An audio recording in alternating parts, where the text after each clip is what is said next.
예수님께서 지금 비유로 이야기하고 계시는데, 이 비유를 듣는 저와 여러분 가운데 오늘 참으로 주님이 깨닫게 하시고 또한 지혜를 얻으셔서 정말 주님이 저와 여러분에게 정말 이르기 원하시는 그 자리까지 저와 여러분이 속히 주님의 지혜를 간구하심으로 말미암아 그 자리에 이르실 수 있는 그런 은혜가 있기를 소원합니다.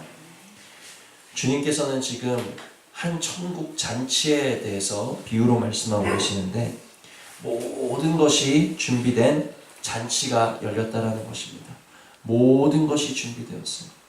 우리를 위하여서 우리 하나님 아버지께서는 오늘도 천국 잔치를 열어놓으시고 모든 것이 준비되었단다. 얘들아, 너희가 이곳에 오기만 하면 모든 것이 준비되었기에 모든 것 가로 열고 내가 구하고 찾는 그것만 빼고가 아니라 모든 것이 예비되어 있다는 것입니다. 우리를 만족할 은혜도 예비되어 있고, 우리를 소생시킬 은혜도 예비되어 있고, 우리를 건강하게 할 은혜도 예비되어 있고, 우리를 넘어진 자리에서 다시 일으켜 세울 그러한 은혜도 예비되어 있는, 모든 것이 예비되어 있는 그러한 잔치가 이 시간 예배를 통해서 우리에게 열려진 줄 믿으시기를 바랍니다. 그러므로 모든 것이 있는 이 자리에 우리는 우리에게 필요한 은혜를 주님께 구하기만 하면 되고, 우리는 받아서 누리고 맛보고 체험하면 되는데, 문제는 무엇입니까?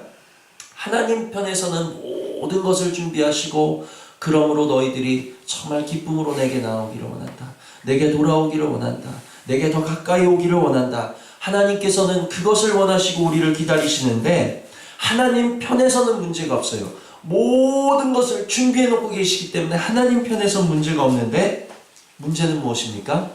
나가는 사람들에게 있다는 것입니다. 지금 하나님이 모든 것을 준비해 놓으신 것보다 자신에게 있는 그 한 가지 소중한 것 때문에, 한 가지 있는 것 때문에, 자신이 처한 그 상황 때문에 하나님이 예비하신 그 모든 것이 있는 잔치에 나가지 못하고 자신에게 있는 그 한 가지에만 집중하고 있는 그 모습이 잔치에 나가는 사람, 잔치에 청함받은 사람에게 있는 모습이라는 것입니다. 하나님께서 저와 여러분에게 밭을 허락해 주시는 이유가 무엇이겠습니까? 저와 여러분이 밭을 사야 되는 이유가 대체 무엇입니까? 우리가 밭을 사야 되는 이유, 우리에게 밭을 허락하신 이유, 여기 보니까 나는 밭을 샀음에, 우리에게 밭을 사게 하시는 이유는 무엇인가? 하나님을 더 사랑하게 하시려고 밭을 허락하신 줄 믿습니다. 하나님 앞에 더 예배하는 자리로 가까이 나오라고 우리를 밭을 허락하시는 줄 믿습니다. 우리에게 소를 주시는 이유, 우리에게 사람을 허락하시는 이유, 우리에게 이 땅에 필요한 것들을 허락하시는 이유는 그 필요한 것, 이 땅의 것들에 빠져서 하나님을 외면하라고 우리에게 주시는 것이 아니라, 그러한 것들을 주셨을 때 그러한 것들을 허락하신 하나님을 더 사랑하고 더 경외하고 더 예배하고 더 하나님께 가까이 나오라고 우리에게 그러한 것들을 허락하시는 거예요. 밭이 그렇다는 것입니다. 소가 그렇다는 것입니다. 장과 들미 그렇다는 거예요. 밭을 주셨으면 밭을 주신 하나님 앞에 더 감사하는 마음으로 가까이 나가야 되는데, 이 사람은 지금 뭐라고 하고 있습니까? 나는 밭을 샀음에 아무래도 나가보아야 하겠어. 나는 소를 5겨리를 샀으니까 시험하러 가보아야 되겠다. 나는 장가 들었으니까 가지 못하겠다. 내게 있는 것으로 인하여 하나님께 가까이 나아가지 못한다면, 그것이 바로 하나님 보실 때 참 미련하고 지혜 없는 모습이라는 것을 이 시간에 저와 여러분이 깨달으실 수 있는 은혜가 있기를 원합니다. 왜요? 밭대기 하나 가지고 있는 거 가지고도 하나님 앞에 나오지 못하는데, 밭 하나 가지고 있는 것도 내려놓고 하나님 앞에 나오지 못하는데, 하나님이 2개 주시겠습니까? 내게 하나 있는 것도 그것이 걸려서 하나님 앞에 나오지를 못하는데, 하나 손에 쥐어주니까 그거 내려놓지 못하고 하나님 앞에 나오지 못하는데, 다른 손에 또 쥐어주시겠냐라는 거예요. 2개 주시겠냐라는 거예요. 그러므로 지혜가 없다라는 거예요. 이 사람들은 지금 하나같이 양해해달라고 이야기하고 있습니다. 양해해달라. 나는 밭을 샀음에 아무래도 나가보아야겠으니 청컨대 나를 양해하도록 하라. 나는 소 5겨리를 샀음에 시험하러 가니 청컨대 나를 양해하도록 하라. 그 사실을 전해 들은 그 잔치를 베푼 주인은 이들이 원하는 대로 지금 양해하고 있습니까? 그래, 밭을 샀구나. 그래, 소를 샀구나. 그래, 장가 갔구나. 그럴만하지.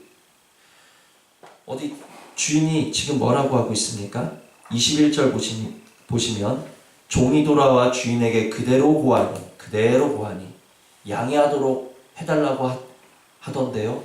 종이 그렇게 하는 거예요. 그러니까 주인이 뭐라고 합니까? 이에 집주인이 어떻게 해요?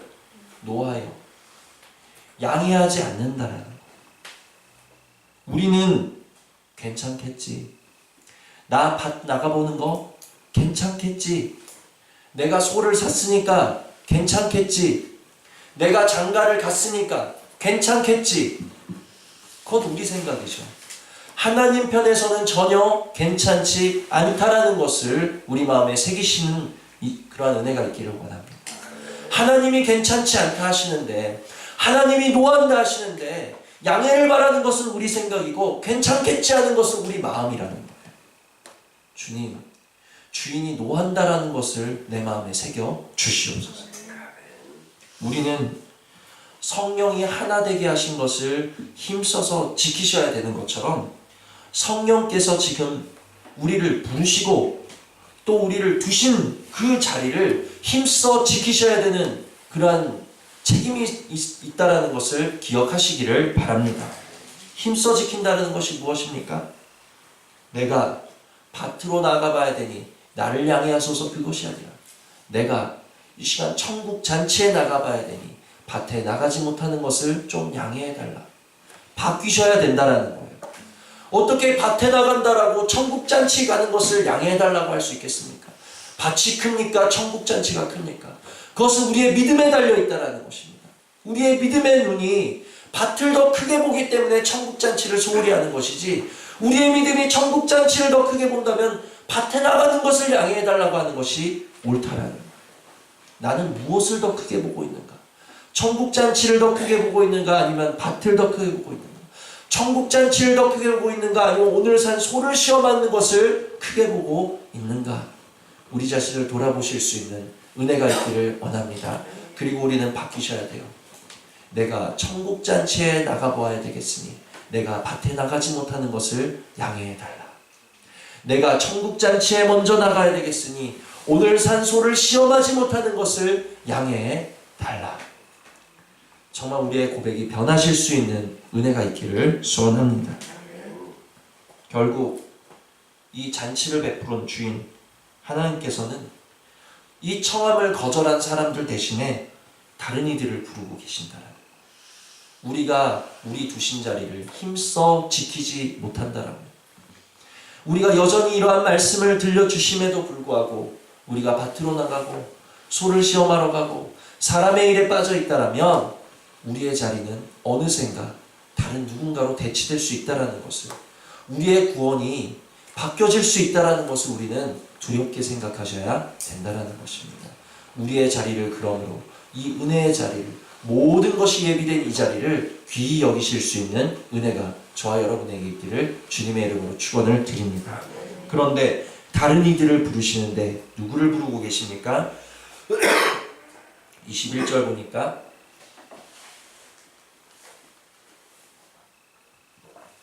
빨리 시내의 거리와 골목으로 나가서 누구예요?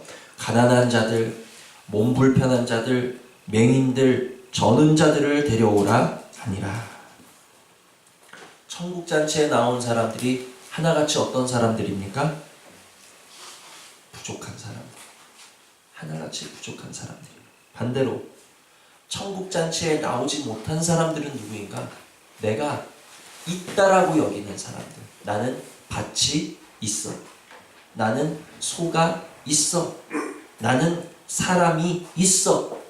내가 무언가 있다라고 여기면 하나님이 여시는 천국잔치에 가까이 나올 수 없다라는 것을 기억하시기를 바랍니다. 그러나 반대로 누가 천국잔치에 나올 수 있는가? 누가 천국잔치에 들어갈 자격을 얻을 수 있는가? 주님, 나는 부족해요.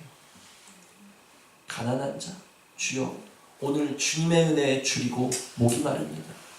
나는 주님의 은혜 없이는 살 수가 없습니다. 정말 나의 심령의 가난함을 깨닫는 자, 나의 심령에 병들은 것을 깨달은 자, 나의 심령에 저는 것을 깨달은 자, 나의 심령의 연약함을 깨달은 자, 내 부족함, 내 연약함, 내 어찌할 수 없는 것을 아는 사람들만이 천국잔치에 길을 쓰고 가까이 나올 수 있는 그런 자리에 들어갈 수 있는 은혜가 있다는 겁니다. 오늘 저와 여러분이 있다라고 생각하시는 자리에서 내려오시는 은혜가 있기를 원합니다. 나는 집이 있어, 나는 밭이 있어, 하나님의 은혜 없이도 나는 이 세상 살아갈 수 있는 것이 있어. 천만에 주여 내 눈을 열어서 내 가련한 것과 벌거벗은 것과 눈먼 것을 보게 하시고, 요한계시록에 있는 것처럼 주여 정말 안약을 사서 눈에 발라 나를 볼 수 있도록 은혜를 내려 주시옵소서. 나의 가난하여 정말 미련하고 연약하고 죽게 되어지고 가련하고 불쌍한 나의 모습을 보아서 모든 것이 예비되어진 천국잔치에 제발 나 좀 불러주시기를, 정말 그 주님의 은혜를 사모하면서 주님의 집을 사모하면서 주님 앞으로 어떻게 하면 더 가까이 나아갈 수 있을까, 그렇게 궁리할 수 있는 내가 부족하다라는 것을 깨닫는 은혜가 저와 여러분에게 있기를 주님의 이름으로 축원을 드립니다. 주여 여기 가난한 자가 여기 있사오니 나 좀 불러주시옵소서. 그 천국잔치에 나 좀 불러주시옵소서.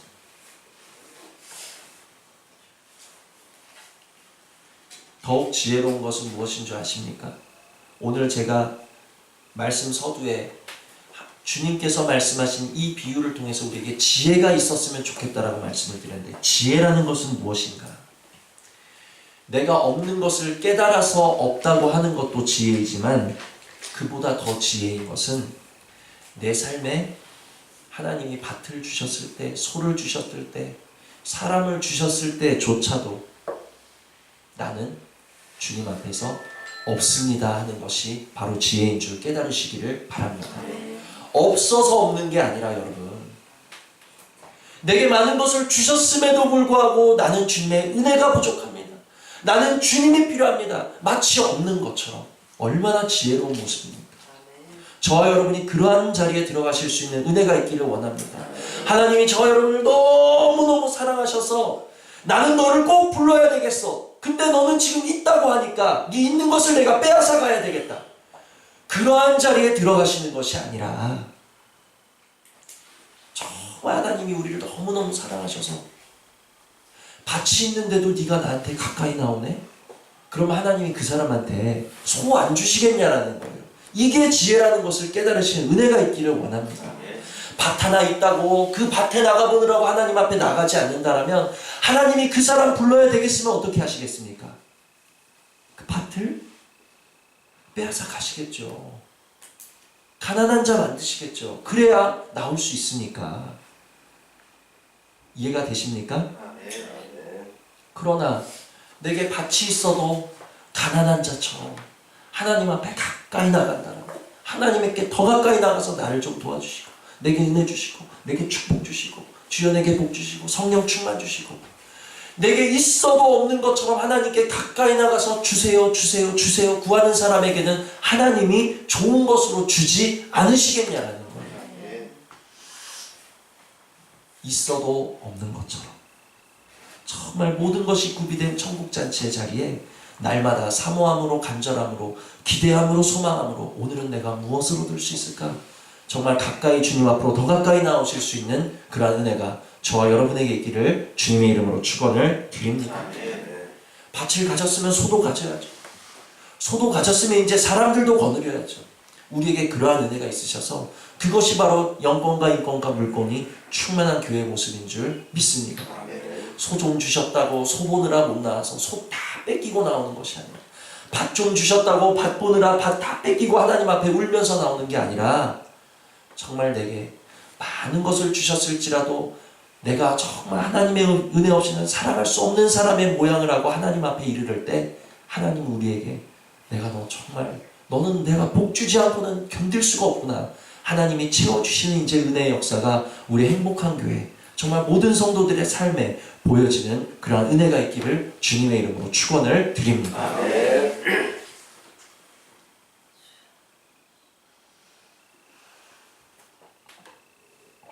어때요? 지혜 같습니까?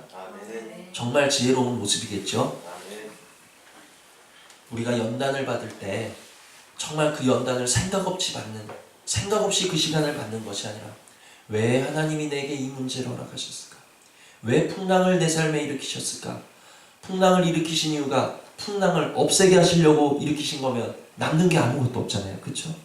문제를 허락하신 이유가 문제를 해결하시려고 허락하신 거면 남는 게 없다라는 거예요.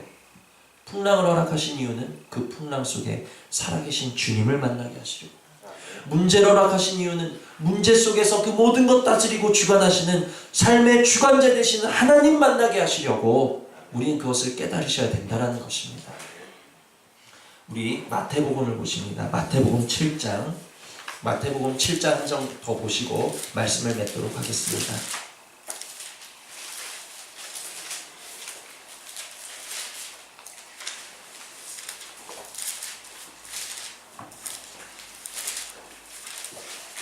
마태복음 7장 24절로 27절.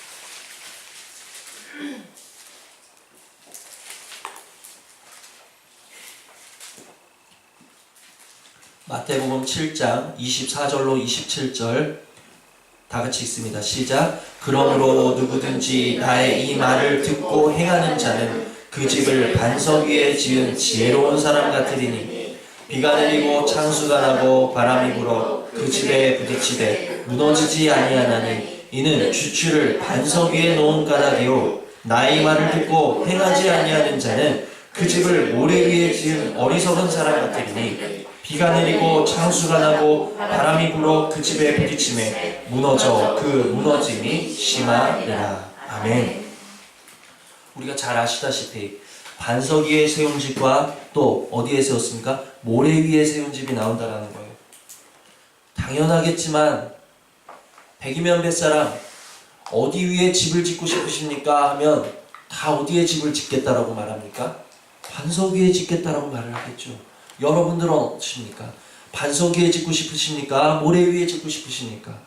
우리 모두는 반석 위에 우리의 집을 안전하게 짓고 싶은 마음의 소망이 있다라는 거예요. 그러면 반석은 무엇입니까?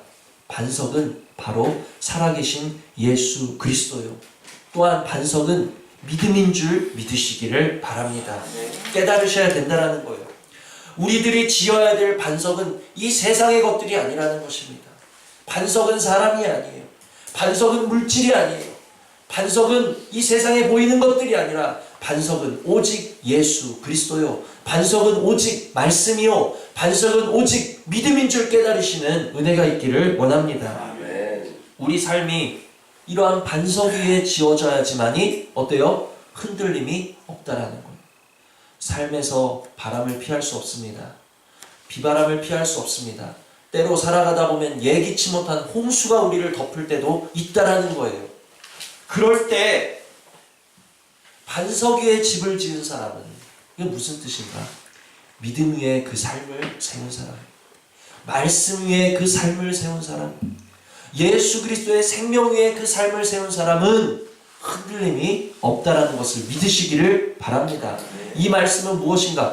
이 말씀 뭐 잘 알지. 믿음 위에 당연히 세워야지. 말씀 위에 세워야지. 이게 무슨 뜻인 줄 아십니까? 우리 삶에 주님이 먼저 돼야 된다는 거예요. 반석이 먼저고 그 다음이 집인 것처럼 주님이 먼저 되고 우리의 삶이 그 다음이라는 것입니다. 이해가 되십니까? 말씀이 먼저 되고 우리의 삶이 그 다음이고 예배가 먼저 되고 우리의 삶이 그 다음이고 주님의 생명이 먼저 되고 우리의 삶이 그 다음이 돼야 되는데 다 반석 위에 짓겠대. 나는 반석 위에 짓고 싶대. 그런데 정작 그 삶을 들여다보면 뭐가 먼저 된 거예요? 내 삶이 먼저 된 거예요. 삶이 먼저 되고 믿음을 세우려고 하니까 삶이 흔들릴 때 믿음도 쓰러지는 거예요. 삶이 흔들리니까 믿음도 넘어지는 거예요. 한번 우리 모습을 돌아보시는 은혜가 있기를 원합니다. 나는 반석 위에 세우기를 원하면서 과연 믿음이 먼저 되는가? 내 삶이 먼저 되고 있는가? 나는 밭으로 먼저 나가봐야 됩니다. 밭 위에 우리의 믿음이 세워지나요? 나는 소를 시험하러 가야 됩니다. 소 위에 우리의 믿음이 세워지지 않는다라는 것입니다. 육신의 것들 위에 믿음을 세우려고 하면 그 육신의 것들이 흔들리고 사라지는 순간에 믿음도 같이 넘어지고 사라질 수밖에 없다는 것을 깨달으시는 은혜가 있기를 원합니다. 순서가 우리는 바뀌셔야 돼요. 여러분, 반석 위에 집을 지으실 수 있는 은혜가 있기를 원합니다. 그 말은 예수가 먼저 되고 우리 삶의 예배가 먼저 되고 우리 삶의 주님께 순종함이 먼저 되고 우리 삶의 믿음이 먼저 되고 그 다음이 삶이라는 거예요. 그런데 정작 우리 삶의 뚜껑을 열어보면 세상 일이 먼저 되고 믿음은 그 다음, 사람 일이 먼저 되고 예배는 그 다음, 육신의 일이 먼저 되고 믿는 것은 그 다음. 그것은요, 육신 위에다가 믿음을 세우는 것밖에는 되지 않는다라는 것입니다. 비가 오고 바람이 불고 홍수가 불어서 덮으면 무너짐이 심할 수밖에 없다라는 거예요. 나는 견고한가? 내 삶은 견고한가? 내 삶은 믿음의 터 위에 세워져 있나?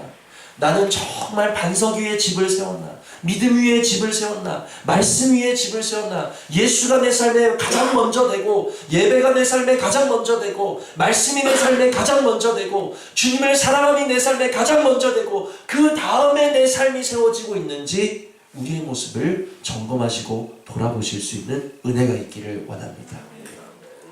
그리하여서 우리에게 밭을 주셨다 할지라도 밭 위에 믿음을 세우는 것이 아니라 밭을 주시고 소를 주시고 직장을 주시고 사업장을 주시고 가정을 주시고 우리에게 많은 것을 주셨지만 그 주신 것 때문에 우리가 하나님께 가까이 나아가지 못하는 것이 아니라 도리어 주셨음에도 불구하고 주여 나는 주님의 은혜 없이는 오늘 하루 살아갈 수 없나이다. 주님의 은혜에 목마른 자가 되어서 주님의 말씀에 줄인 자가 되어서 주님의 생명에 배고픈 자가 되어서 주님 앞으로 갈급한 심령으로 뛰어나갈 때 우리의 삶은 반석 위에 세워지는 줄 믿으시기를 바랍니다. 정말 그러한 은혜를 나에게 주시고 우리 가정에게 주시고 우리 행복한 교회 주셔서 그래 내가 너희를 보니 너무 예쁘다. 너희의 삶이 믿음 위에 세워지고 있구나. 밭을 가졌니? 내가 소를 줄게. 소를 가졌니? 이제 내가 너희들에게 사람을 붙여줄게. 정말 우리의 장막터가 넓어지시고 그 안에 주님께서 온갖 좋은 것으로 채워주시는 놀라운 축복의 역사를 받기 위해 날마다 주님 앞으로 갈급한 심령으로 뛰어나오실 수 있는 은혜가 저와 여러분에게 있기를 주님의 이름으로 축원을 드립니다. 들으신 말씀 생각하시면서 잠시 기도하시겠습니다.